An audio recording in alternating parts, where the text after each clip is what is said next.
All right, you said something to me when we walked in today, and it gave me the feels. But I don't know if it gave everybody here in the office the feels. Okay. Because not everybody in the office was around in the 80s. You're like, dude, Rams week. It's Rams week, kid. Let's go. I mean, this used to be a thing as recently as, a couple of years ago when you lost to the Rams in the NFC Championship game. Why is it not a thing? Is it because we don't think about it? Is it because we don't really ponder it in week 2? Is it because young people don't understand the history? But this is a big deal. And I love the young people, and I'm on the record as saying that I love the young people. But, Mark, this is a thing. It's the Rams, man. I said this to you right away. I'm like, the Giants-Dodgers rivalry, it stays and it plays. There's sustainability there. If you put on a Dodger uniform, I hate you, unless you're Mookie Betts. That's my one set aside. Wow. Well, you have your list, right? You done changed. Husbands and wives have their list, right? It's the stupidest thing ever. But my God. Do you have a list? Do you I have a Supper list. share a list? Supper's list is hilarious. I won't share it. Should you come in contact with Angelina Jolie? Are you allowed? I don't know. She used to be on the list, but I don't want to have to give her a vial of my blood. Yeah, so those lists are so stupid. Scarlett Johansson's on my list for sure. And I'm sure she'd be so into you. But anyway. Dude, all I need is whatever. I'm not going to Wasn't time she in frame that? it. But she was in that movie. He's just not that into you? Oh, yeah. Right. She was also in that movie with Bill Murray when he was overseas. The name is escaping me. Oh, I don't know what you're talking about. I love that movie. I'll come up with it. I used to nail stuff like that, and then kids and COVID happened, and I've never been to a movie again. But anyway, point being is you look at this whole thing, Rams week, the Giants-Dodger thing plays. The other two teams we talk about a lot, I feel like their rival is sort of up for hire every few years. I know the particulars, but you say Rams week, I get it. They're definitely on the list every year. I got my brother-in-law and my nephew who are draped. Lost in translation. Lost in translation. There really you go. Good. Sensation. Yeah, thank you. They're draped in blue and yellow every single Sunday. And so for that reason, it's a rivalry for me because we're going to all get after each other, and there'll be texts flying through the family chain all over the place Sunday night, depending on how this football game goes on Sunday. But for me, it's the Cowboys. That's always going to be the team that ticks me off the most. But I'll acknowledge that it changes. Seahawks for a few years, Rams for a few years, Cowboys for a few years, Packers. Feels like the Eagles and Niners might go through a few years of having a thing. The Warriors, a little bit same deal. Lakers are there, sure, but Grizzlies and then the Rockets. And so it moves. And I think why you don't feel that blood boil deal that maybe you're thinking should be there is because of what we started the crossover off talking about. If you can't even put half of your building's seats and pair them with a butt of your own fan, if you can't even do that, what's the rivalry? Who's yelling at the 49er fan at the other end of this rivalry? They don't care. So if they don't care, why are we supposed to care? Because they live down there. Okay. And we live up here. And that, to me, is where it all starts. And that's where it will never end. Because Southern California, and you lived there a lot longer than I did. I was there for 4.5 glorious junior years at Cal State Northridge. God, what a run. 4 years and about 30 credits earned, about 14 of which were PE. The only thing that kept me afloat. Tell me you're exaggerating right now. How many credits did you get in 4 years? In 4.5 years, I probably, credits earned? Yes. Probably about 45. Damn. There were some Fs. There were some W's, some U's, and some I's. There were a lot of letters in the language. A lot of A's. Softball was an A. Volleyball. I took basketball a couple of times. Those were A's. Did you ever take bowling? No, I got myself to the end of my 4 years, and I only needed like one credit. Oh, and I'm God. like, we're taking bowling. We did it. We bowled. Got to the point where it could, challenge for 200 every single time I bowled. If they had classes in drinking, joblessness, moped accidents. Oh. Those all would have been A's. Damn. Yeah, I laid that moped down a few times. Let's go 1990. to Dibs, half in the bag. Dude, more than half in the bag. I was working for the Census Bureau, going door to door on a moped in Studio City, and that thing got laid down a number of times. Sorry, Troy Best. Is that in your contract? Or I mean, like Jeff Kent style? There was no contract, Got but it. I borrowed Troy Best's moped, and that thing barely made it back alive. Anyway, Rams, Niners, SoCal, NoCal, based on their geography, I hate them. And that's where, I'm a NoCal native. I've lived here for 51. I lived there for 4 and change. And so being down there made me appreciate part of being down there, the beach, the weather, the beautiful people. But also, when you're up here, you are raised to hate them. Sure. And the Rams are them. Well, it's funny because Lucas is sitting next to us having this conversation. And Lucas, how are you? 17? How old are you? He was born in 2017. 19? What do you got? Well, how old are you? 32. 32. Thank All you. right. And Born in 91. didn't you get the sense that Lucas is looking Right. at us like the Niners and Rams is a thing? It's a rivalry? And so I only know the Niners and the Rams as a rival because of the McVay-Shanahan stuff, the fact that they won it, and we're in the NFC West, all of us together, and they play in L.A. yeah. That's it. And that's- 1995, Lucas was 4 years old. Okay. The Rams were in St. Louis. So Exactly. I'll forgive him for that. And it wasn't until, and I'm looking at the official football database head-to-head, it wasn't until 2016, that the Rams came back. So you're talking about a long swath of time Yeah. when all the little Lucases out there didn't realize that the Rams were an LA team. Well, and that's when the Rams had their run, too. Like, I never felt like Kurt Warner was a rival of the San Francisco 49ers. They left. And here's Did the he problem. ever play in LA? No, he didn't. No. never. No, the greatest show on turf. Yeah. They were out there in Good St. call. Louis at the Edward Jones Dome or whatever the hell they called that Yeah. thing. Yep. So I look at it this way, though. The rivalry that you and I remember from the 80s and early 90s is not back. It's not the same. It is Lucas's rivalry, which is, McVay and Shanahan are both about the same height and the same age, and they're offensive gurus, and let's put them head to head. There was that. There was obviously the NFC title game. There was the fact that the Niners seemingly right the ship every year when they get the Rams in the middle of the season in a primetime game, and they'll pick Matt Stafford off 3 times, and off they go to the playoffs. There's that whole story, and so that's more recent. But I'll go back to what I said at the beginning. Rivalries are not always this way. They're much more about the fans than they are the players. Sure. Like, do you think that when the Niners beat the Cowboys in the playoffs last year, you see any beef on the field? Or does Brock Purdy and Dak Prescott get together? Right. Dap it up, brother. Go get him next week. Hey, Dak, thank you. Good luck to you next Sure. year. There's nothing there. No. But between Niner fans and Cowboys fans, bleep you. It's on. It is on. All you have to do is look at last week. And I don't know if you saw this. NBC Sports Bay Area posted a video of Brock Purdy going up after the game to Patrick Peterson and dapping him up and saying, Peterson's like, man, you got me on the throw to Ayuk. And Purdy's like, you were my favorite growing up. And it's like, oh, yeah, you grew up in Arizona. Yep. Peterson was in Arizona. Forget the fact that you're a Niner and he was a Cardinal. Now he's a Steeler and you're a Niner and all the rest of it. It's like, dude, I loved you growing up. And that speaks to exactly what you're saying in terms of the players. There's no rivalry unless you cheap shot me. And then it doesn't matter what uniform you wear and what uniform I wear. It becomes personal man-to-man. Rivalries are a fan-generated thing. And that's why I think that more fans should be fired up for this Sunday. Well, except for here's the problem. If they're generated by fans, as a Niner fan, I got a search party. Where are the Rams fans that I can get after on this one? Dibs, they don't exist. They don't exist. Marty Fisher, my fraternity brother, big-time Rams fan. Listen. I could show you his texts How are from you? last year when they won the NFC Championship game. Okay.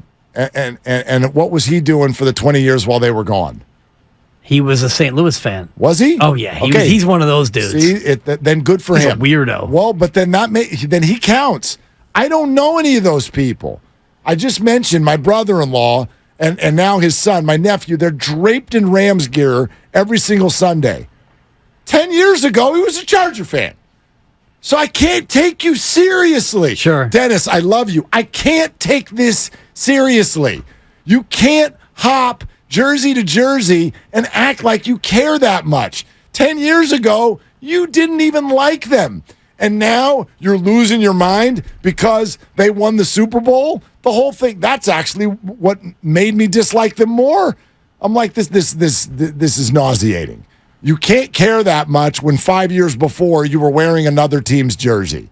So, and I watch this in L.A. There's a thing in L.A., right? Just like in the big city, you graduate college, you get a job, you live on your own in the big city, and you're a Dodger fan. And then you grow in the business, and you make money. And then what do? You have a family. And where do you move? You move to Orange County. Oh, what's easier to get to? What's a friendlier environment for the kids to show them the game? Oh, look, it's the Angels. And now all of a sudden you're 45 years old and you're an Angel fan. No. Sorry, I can't take you seriously. All you did was move and have kids. That's not your love. That's not your fire. That's not what a rivalry is going to be built from. So I think that's actually the problem with the modern-day 49er-Ram rivalry. There aren't any fans. Well, don't worry about their fans. Worry about your fans. And all you have to do is look back at the year of 2022. You realize these teams played 4 times last year. In the year 2022, they played 4 times. Mm-hmm. The Niners win in overtime. The Niners won 24-9. The Niners won 31-14. But the Rams won the one game that really, really mattered, 20-17. They played 4 times in 2022. So if you're a Niner fan and you want to look at the Rams and just dismiss them or, wipe off your shoulder and swat them like a fly, they're 1-0. They had a more impressive week 1 win than you did. Oh, I don't agree with that. They went to Seattle and won. The Niners don't do that very often. They did just last year. Right. I said very often. Well, like historically. Right, but the Rams these are supposed Niners. to stink. And the Rams, we're tanking for Caleb and all the rest of that nonsense. Yeah. The Rams lost Cooper Kupp. And Cooper Kupp, we know. But Cooper Kupp, the Rams lost Cooper Kupp. They're going to tank for Caleb. No, they're undefeated. They're in first place in the West. I'll buy what you're saying from this perspective. In fact, as we were sitting there earlier talking this out, you're like, maybe the rivalry's not going real hot this week because the Rams stink. And I was like, right, except we don't actually have any evidence that that's true. Right. We have in our brain the idea that they're supposed to. We have our memory from them stinking at the end of last year. That was when Matt Stafford wasn't playing football. Cooper Kupp and Stafford were both out. This year's team, if you buy into the idea of, and it does, everything starts over and we reboot, I actually don't know that the Rams stink. In fact, I don't really think that they do. I don't think that they're good. I don't think that they're great. I don't think they're going to challenge the 49ers for the division or anything like that.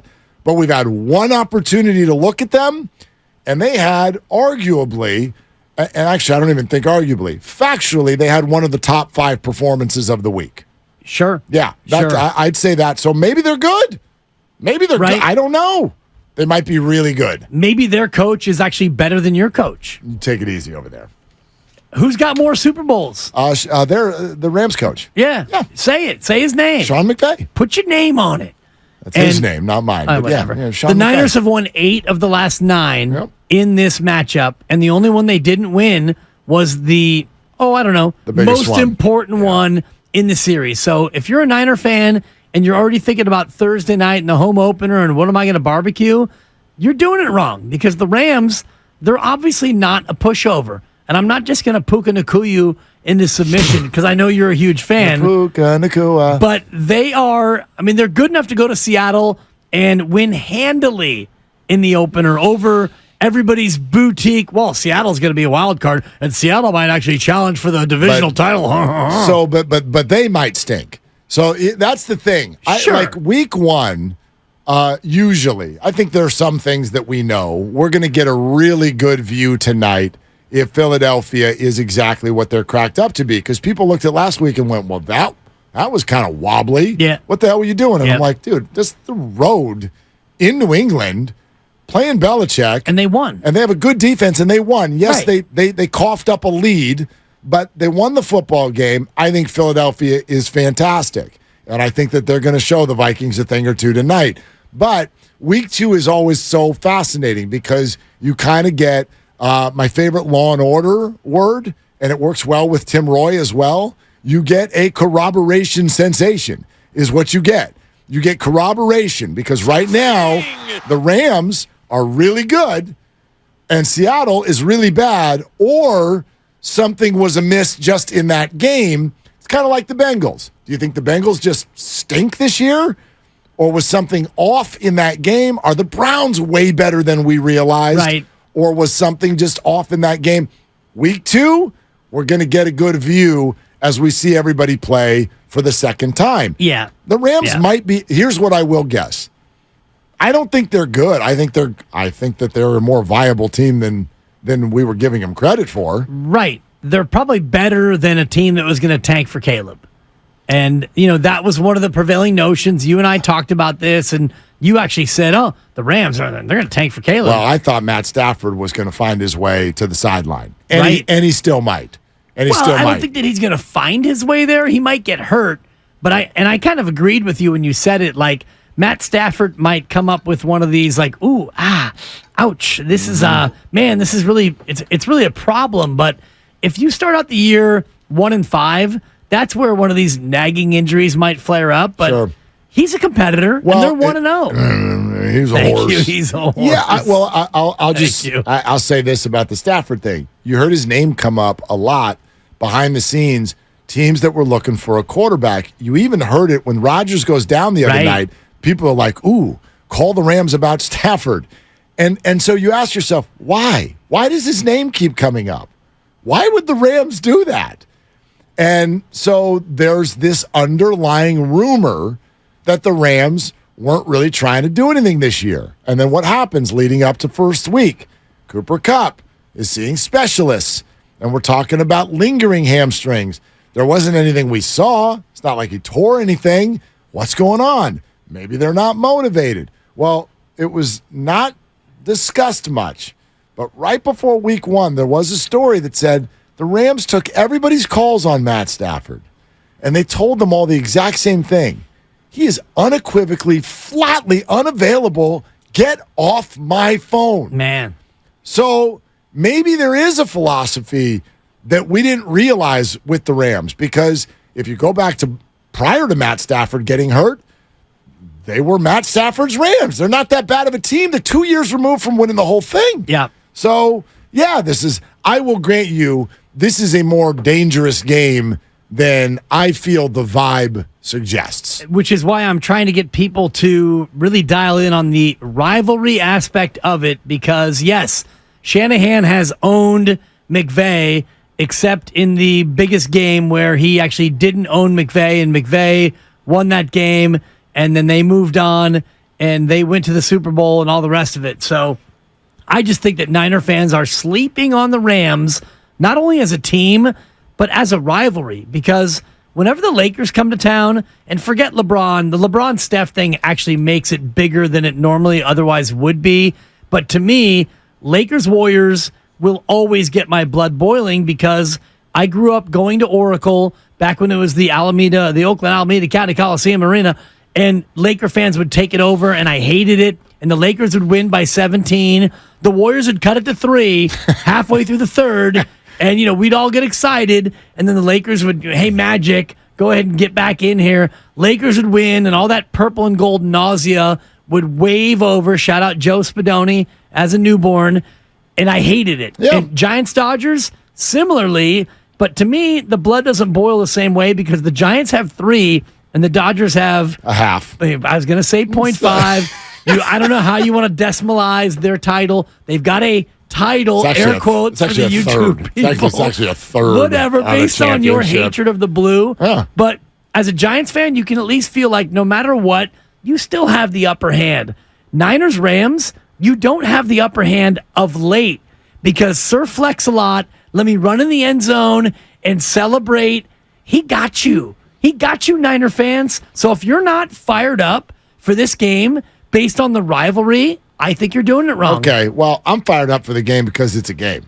Of course, I'm fired Mark, up of because course. the 49ers are freaking awesome. They're But to a me, if traveling this was week roadshow. 2 against Carolina, it would not be. If Carolina was 1-0 Yeah. and it was, we're going to Carolina, I wouldn't be as pumped up as I am because it is the Rams. Okay, that's fair, and it's a division game and all that. But let me ask you this, because you mentioned the Laker thing, and I don't disagree. The Laker thing. But the Lakers, as you said, there's LeBron and Steph, and there's the fact that they were the team that eliminated you. They ended this thing last year. Don't remind me. And they did it from the play-in tournament.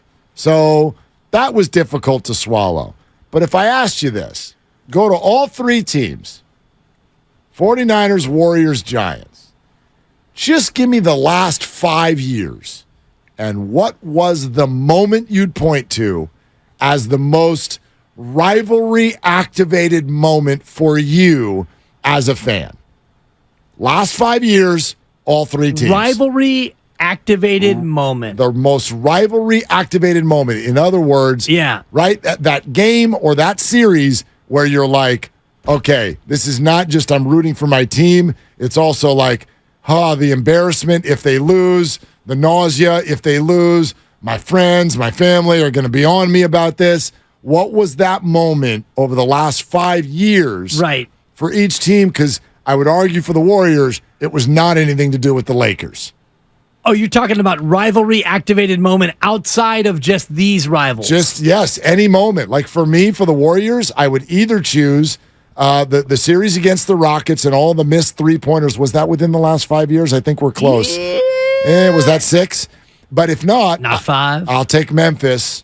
I'll take Memphis during the championship year. When they took out Gary Payton. A year and a half ago, yes. Dylan Brooks, Gary Payton, and Warriors in 6. That was it for me. It's not Lakers related. I guess I was thinking about your question in a different way, but in terms of like what got me the most agitated or angered, and I guess Giants-Dodgers would be the Cody Bellinger flare to right center. For sure. But even that was, it was a 1-1 ball game, and a good hitter fisted a ball over the second baseman's head, and it's like, that sucked. Well, but it wasn't but like, that whole series, you could even call it that. But it wasn't like Max Muncy, get this out of the bay. It wasn't that infuriating. That game came down to one game, two teams who were amazing in a one-run game, and you lost. Yeah, that makes it worse because it was the Dodgers. I mean, I guess what makes it worse to me is if it's 12-0 and they're bat flipping and they're dancing and they're doing all the rest. That to me would be way worse. People are still upset that Wilmer Flores didn't swing. There should be, and no, it does not mean the Giants would have won. He probably would have struck out on the very next pitch. But that kind of stuff. And for the Niners, it's got to be the Brock Purdy elbow injury. And then if you're talking about I don't think of that as activating, because they threw hot dogs at our coworkers, and they were throwing racial slurs at our coworkers, and they were pouring beer on our guys. And then they went out there, they knocked our quarterbacks, plural, out. I get it. And they dominated the Niners. That to me is, I hate Philadelphia. I'm out for the Eagles this year. I cannot wait until that game. I get it, but again, that's sort of circumstantial and in the moment. That's not lasting. The Eagles have not been a rival for the 49ers. That's the thing that's happening right now. Sure, but they're a rival now. They are, but it's going to be momentary, and then it's going to be over. 5 years from now, they won't be. They'll just be the Eagles, right? Like the Seahawks, quite frankly, I feel now, they're just the Seahawks. That's not Russell Wilson's Seahawks. Yeah. Richard Sherman's not involved here, LOB. There's nothing going on here. But there was a time that was the number one rivalry. There absolutely was. But if you're asking what lasts the test of time, for me, it's clearly the 2 years in a row that they've played the Cowboys in the playoffs. Yeah. That was like, if they lose this game, like, I can't deal with it. And that one's lasted more than 50 years. Yes. If you go back to the 70s when the Cowboys would beat the Niners every single year in the playoffs.